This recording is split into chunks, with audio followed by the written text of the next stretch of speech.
Maupay na aga mga sangkay na yung mga bigat kakabsat. Ito, ready na yung lulutuhin ko.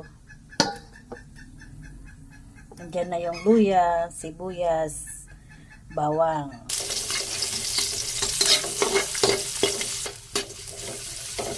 Lumabas na yung aroma ng sibuyas, bawang, luya. Lagay na natin yung manok.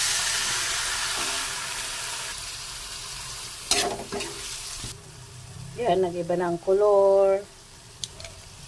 Lagyan na natin ng pamienta.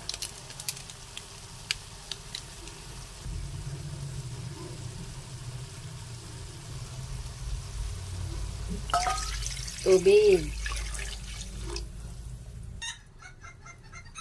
Meron pa ko ditong papaya, hindi naubos.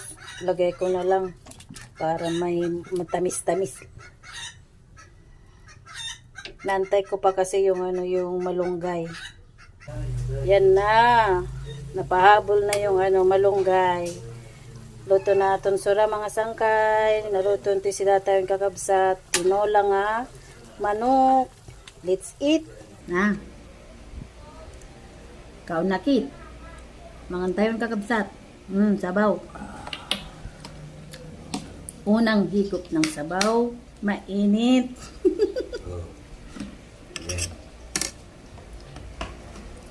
Sarap pala yung blend ng yung medyo hinog-hinog na papaya. Matamis-tamis. Pero sarap yung sabaw. Meat. Ito yung papaya.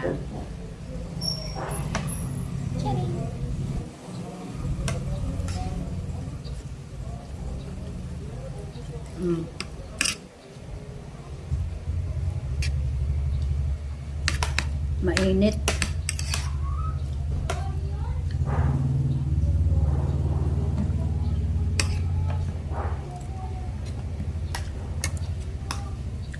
Namang tayo kay kakabsat, kaungkit anay.